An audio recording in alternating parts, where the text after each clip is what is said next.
안녕하세요. 증권통 투자 업데이터 시간입니다. 전일장 국내 증시는 미국의 CPI 발표를 앞두고 관망세가 짙어지면서 양시장 결국에는 소폭 하락한 채로 장을 마쳤습니다. 이 안에서 외국인과 기관들은 어떠한 종목에 관심을 기울였는지 코스피 시장부터 살펴보도록 하겠습니다. 코스피 시장에서 외국인과 기관이 함께 매수한 종목들, 탑5 종목들을 골라왔습니다. 우선 첫 번째로 네이버가 1.93%로 2% 가까이 되는 상승률을 나타내면서 최근에는 강한 흐름을 지속하고 있는데요. 주가도 살펴보시면 21만 1,000원을 기록을 했습니다.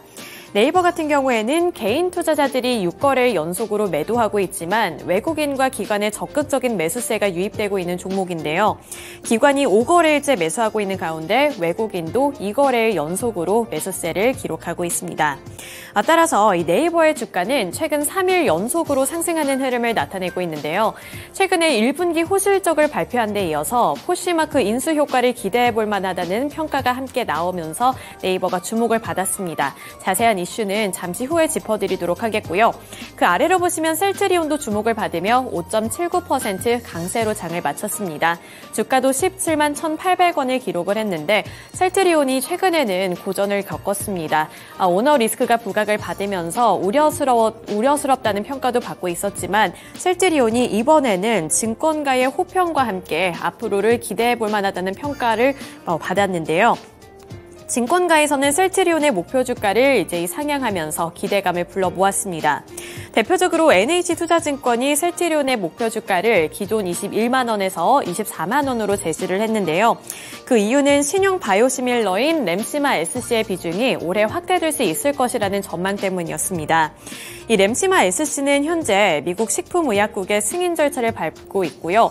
올해 10월에 이 승인 여부가 결정될 것으로 전망되는 가운데 이러한 부분들을 기대해 볼 만하다는 평가와 함께 셀트리온이 6% 가까이 되는 상승률을 나타냈습니다. 그 아래로 보시면 현대차도 전일 시장에서 1.23% 오른 20만 5천 원의 거래를 마쳤습니다. 현대차 같은 경우에도 개별적인 호재 소식도 있었고요. 앞으로 업황에 대한 기대감까지 안으면서 1%대 강세 흐름을 나타내고 있는 건데요. 이 현대차의 주가를 살펴보시더라도 지난 12월 마지막 거래일에 최저점을 찍고 난 이후부터는 계속해서 우상향 추세를 그려나가고 있는 종목입니다. 그중에서 외국인은 현대차를 무려 10거래일 연속으로 하고 있다는 점도 체크해 보셔야겠고요. 여기에 기관도 역시나 매수세를 함께 나타내고 있습니다. 또 CS윈드가 6.58% 오른 77,700원의 종가를 형성해냈는데요. 전일 시장에서는 이렇게 풍력 에너지 관련 종목들, 일부 종목들이 주목을 받았는데 그중에서 CS윈드가 외국인과 기관의 수급을 모두나 받아낸 종목입니다. 마지막으로 HD현대중공업 같은 조선 관련 종목들도 전일 시장에서는 실적 턴어라운드 기대감을 입으면서 급등을 했었는데 그중에서 HD현대중공업도 외국인과 기관의 수급을 모두 다 받아내며 4.04% 오른 11만 3,300원의 종가를 만들어냈습니다. 이 안에서 특별히 더 주목해 볼 만한 특징주들 살펴보도록 하겠습니다. 첫 번째 특징주는 네이버인데요. 네이버가 1분기 호실적을 발표를 했는데 여기서 증권가와 업계 분석가들은 포시마크 인수 효과를 기대해 볼 만하다고 평가를 하면서 네이버의 주가가 강세를 나타냈습니다. 우선은 1분기 실적에 대해서 발표를 했는데요. 영업이익이 지난해 동기 대비 9.5% 증가한 수준을 나타내면서 양호한 실적을 거뒀습니다. 특히 여기서 증권가는 포시마크 인수 효과를 기대해 보겠다고 평가를 했는데 앞서 네이버가 처음으로 포시마크 인수 소식을 전해왔을 때는 너무 비싸게 인수한 것 아니냐는 우려감과 함께 주가가 예상했던 것보다는 미미하게 움직인 바 있습니다. 하지만 이제는 이 포시마크의 실적이 네이버 쪽으로 연결이 되면서 앞으로 더 탄탄한 흐름을 이어갈 수 있다는 건데요. 업계 관계자들은 1분기에 포시마크의 실적을 연결로 편입하면서 C2C 커머스 중심의 외형 성장이 지속됐다는 점을 긍정적으로 봤습니다. 따라서 포시마크의 빠른 실적 개선 등이 올해 하반기 투자 포인트가 될 수 있다고 짚어드릴 만큼 네이버의 주가 흐름도 함께 체크해 보셔야겠습니다. 네, 이어서 현대차 살펴보겠습니다. 현대차는 개별적인 호재 소식까지 들고 왔습니다. 8년 만에 수출이 최고치를 기록했다는 소식도 있었고요. 여기에 이어서 울산의 신공장을 설립할 것이라는 계획까지 발표하며 투자자들의 관심도가 높아졌습니다. 현대차와 기아가 4월 수출 호조를 띠면서 8년 만에 최고치를 기록을 했는데 지난 4월 현대차와 기아가 기록한 합산 수출 대수는 19만 8,500여 대로 전년 동기 대비 25%가량 증가했습니다. 차량용 반도체 수급난이 해소가 되면서 생산이 확대된 영향으로 풀이가 되고 있고요. 또 현대차 그룹은 2조 원을 투자를 해서 울산에 전기차 전용 공장을 짓는 계획을 발표를 했습니다. 2025년에 완공할 계획을 밝히며 국내 생산 인프라를 대폭 확충시킨다는 점까지 부각을 받으며 현대차의 주가 1.23% 올랐고요. 외국인의 소진율 살펴보시더라도 31.79%로 큰 폭의 비중을 차지하고 있습니다. 네, 넘어가서 코스닥 시장 살펴보겠습니다. 코스닥 시장에서는 거래 대금이 가장 많이 몰렸던 종목들을 꼽아왔는데요. 우선 에코프로와 에코프로비엠 주가 자체는 2%대로 하락세를 나타냈습니다만 여기서 거래 대금은 가장 많이 몰렸다고 볼 수가 있습니다. 우선 에코프로를 향한 우려감이 최근 시장에서 번지고 있는데요. 그 중심에는 외국인의 소진율이 있었습니다. 외국인의 지분율이 5% 아래로 내려가면서 4년여 만에 최저치를 기록했다는 사실이 추가로 밝혀졌는데요. 지난 4일을 기준으로 에코프로의 외국인 지분율은 4.96%를 기록을 했습니다.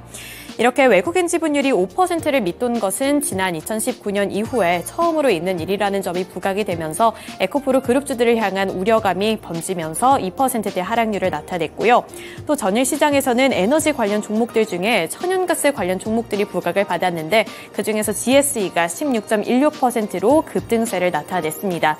4,565원의 종가를 만들어냈습니다.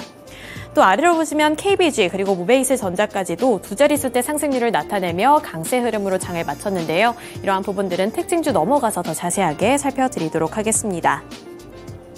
네, 코스닥 시장에서의 특징주들도 함께 살펴보겠습니다. 첫 번째 특징주는 GS인데요.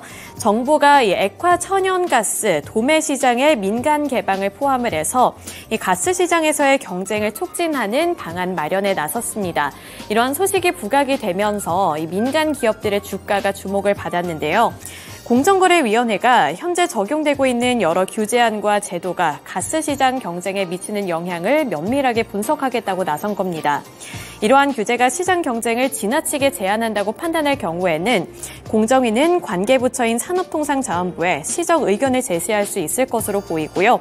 이는 사실상 한국가스공사가 독점을 하고 있는 시장을 면밀하게 분석을 해서 민간 기업들까지 참여를 할 수 있게 할 수 있다는 기대감이 가능성이 제기가 되면서 기대감이 유입이 된 겁니다. 이 GSE 같은 경우에는 천연가스를 원료로 도시가스 및 서비스를 공급하는 기업으로 주목을 받았고요. 따라서 16.16% 오른 4,565원의 거래를 마쳤습니다. 네, 두 번째 종목 살펴보겠습니다. KGB 살펴볼 텐데요. 네, KBG 26.32% 오른 19,440원의 종가를 만들어냈습니다. 현대차가 2조 규모의 울산 전기차 신공장 구축 소식을 전해온 가운데 이 KBG 같은 경우에는 실리콘 음극재 관련 종목으로 부각을 받으면서 주가가 급등을 했습니다. 그 전에는 이 테슬라의 음극재 탑재 가능성이 거론이 되면서 KBG의 주가가 오른 바 있는데 이번에는 현대차의 이런 호실적과 호재 소식에 민감하게 반응을 하면서 KBG가 급등을 했는데요. 이 주가 차트에서 특이했던 부분은 오후 2시를 기점으로 주가가 급등하기 시작했는데 그 부분이 이 울산 현대차의 울산 공장과 관련되어 있는 소식이 나오기 시작했던 때라는 겁니다. 네, 그 다음으로 모베이스 전자 보겠습니다. 모베이스 전자 주가부터 살펴보실까요? 13.27% 오른 3,200원의 거래를 마쳤습니다. 이 모베이스 전자는 통합 컨트롤러를 현대차에 공급을 하고 있는 기업인데요. 이 기술을 2020년에 국내에서 최초로 상용을 해서 현대차에 공급을 하기 시작했습니다. 이 모베이스 전자는 차량용 무선 충전기까지 현대차에 공급을 하고 있는데 현대차 차량 중에 45%가 모베이스 전자의 제품을 사용하고 있다는 사실까지 부각이 됐습니다. 전일장 현대차가 이렇게 호재 소식을 들고 온 가운데 모베이스 전자와 KBG가 현대차와의 연관성을 드러내면서 주가도 급등했다는 점 참고해 보셔야겠습니다. 네, 이렇게 코스피 시장 그리고 코스닥 시장에서의 수급 특징 분석해드렸고요. 특징주들까지 함께 알아봤습니다. 오늘 시장에까지 영향을 줄 만한 종목이 있을지 오늘은 다올투자증권의 이성웅 차장 연결해서 자세한 이야기 들어보도록 하겠습니다. 네, 차장님 안녕하세요. 네, 안녕하십니까? 네, 전일장 수급 분석해봤습니다. 특징주들까지 함께 알아봤는데요. 오늘 시장에까지 영향을 줄 만한 이슈가 있을까요? 우선 BH를 한번 좀 봐야 될 텐데요. 우선 BH뿐만 아니라 지금 스마트폰 어떤 부품, 특히 이제 FPCB 기업들의 실적이 굉장히 좀 좋지는 않습니다. 전망도 약간 좀 시장에서도 안 좋게 좀 얘기를 하는데, 하지만 BH 같은 경우에는 지금 이 스마트폰 어떤 FPCB 쪽보다도 지금 전장용 쪽 사업에 대한 진출 부분은 시장에서 많이 높게 평가를 하고 있다라고 좀 말씀드릴 수 있겠고요. 이 전장용 차량 모드 충전, 차량 모드 이제 무선 충전 사업 쪽도 그렇고, 배터리용 FPCB 쪽에서의 이 어떤 실적 지금 가시화가 되고 있지는 않지만, 그래도 지금은 매출액에 대한 이 전장 쪽에서의 매출액 증가를 본다고 하더라도 충분히 이 하반기 때 실적에 대한 기대감을 키울 수 있다라고 생각이 되고 있습니다. 그렇기 때문에 1분기 실적 예상치로 많이 하회했던 상황에서 이런 그 우려감은 주가에 이미 충분히 좀 반영이 됐다라고 좀 생각이 되고 있고요. 오히려 지금 1분기 때가 1분기 그리고 2분기 때의 실적이 가장 좀 그리고 바닥이기 때문에 저점 통과의 구간이라고 판단되고 있어서 지금 현재 BH에 대한 주가 수준은 매수 관점을 접근해도 괜찮지 않을까라고 좀 생각이 되고 있고요. 지금 이제 아이폰 14번째, 13번째 어떤 추가적인 이 일반 모델에 대한 주문 물량은 계속해서 좀 나와주고 있는 상태고, 그런 점에서 봤을 때는 이 BH의 어떤 본업에 대한 부분도 좀 바닥 구간에 진입하지 않았나라고 좀 생각이 되고 있고요. 또 이제 IT용 쪽에 특히 스마트폰도 그렇고 IT 쪽에서의 OLED 이 탑재가 트렌드로 지금 되고 있는 상황이고, 그렇기 때문에 OLED 탑재에 대한 이 FPCB에 대한 추가적인 물량은 계속 증가할 가능성이 굉장히 좀 있지 않을까라고 저는 생각이 되고 있습니다. 그렇기 때문에 올해 상반기보다는 올해 하반기보다는 내년 쪽에서 실적을 더 기대한다면은 지금 주가 수준에서의 매수 관점을 접근해도 무리가 없지 않나 이렇게 좀 판단됩니다. 네, 다울투자증권 이성웅 차장 연결을 통해서 특징주로 BH에 대한 이야기까지 들어봤습니다.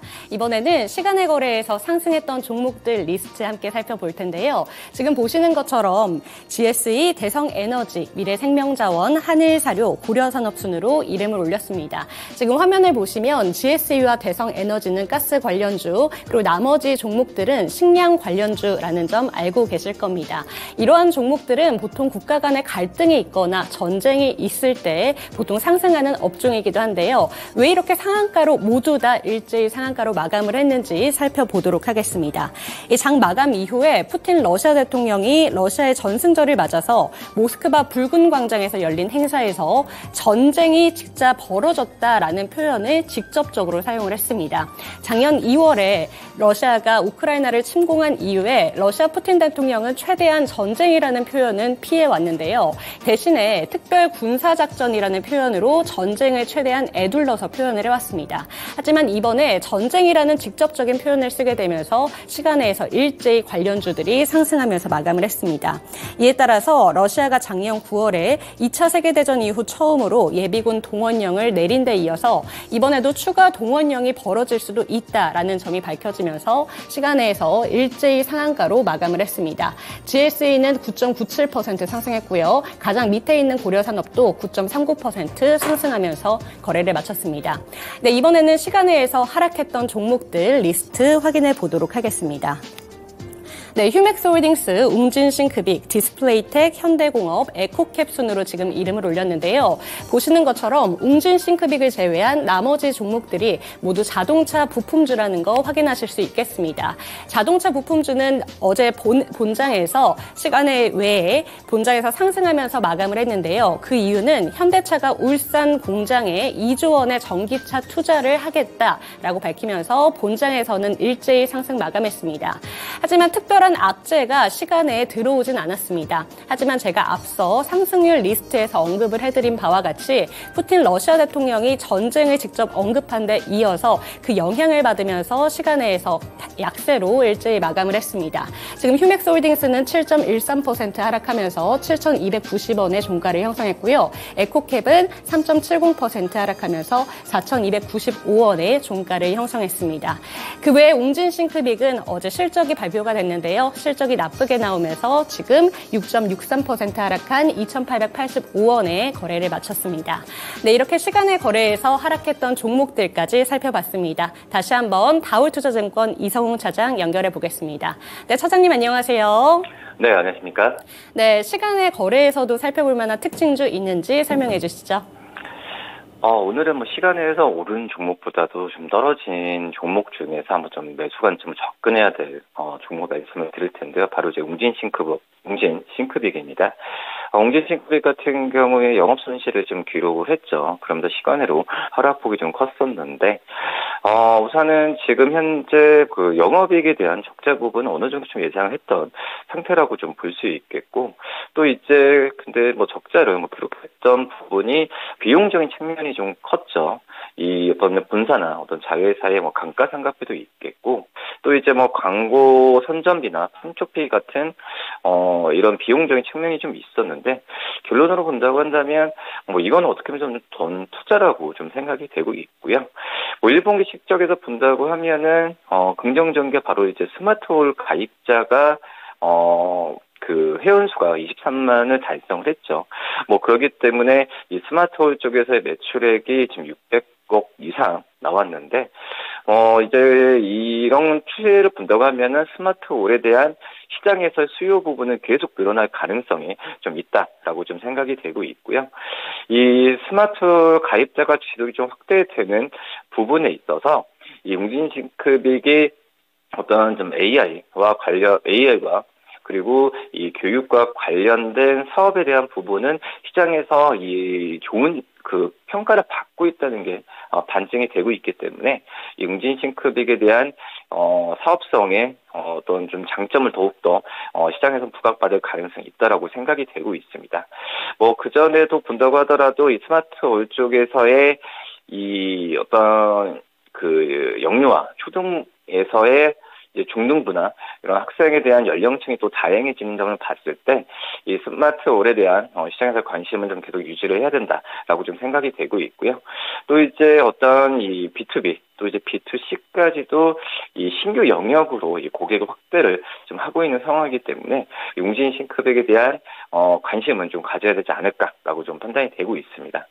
지금 제 1분기보다는 2분기 때 실적 성장세가 본격적으로 나올 가능성이 굉장히 좀 크다라고 좀 생각이 되고 있고요. 영업이익은 흑자 전환까지도 예상이 되고 있기 때문에 웅진싱크빅 오늘 만약에 주가가 시간으로 떨어졌을 때는 매수 관점을 한번 접근해도 무리가 없지 않나 이렇게 판단됩니다. 네, 다울투자증권 이성웅 차장 연결을 통해서 특징주로 웅진싱크빅에 대한 이야기까지 들어봤습니다. 네, 오늘도 좋은 말씀 감사합니다. 네, 감사합니다. 네, 이렇게 시간의 거래에서 살펴볼 만한 특징주에 대한 이야기까지 들어봤고요. 앞서서는 BH에 대한 이야기까지 들어봤습니다. 오늘도 이성웅 차장께서 알려주신 특징주들 참고하시면서 성공 투자하시기를 기원하겠습니다.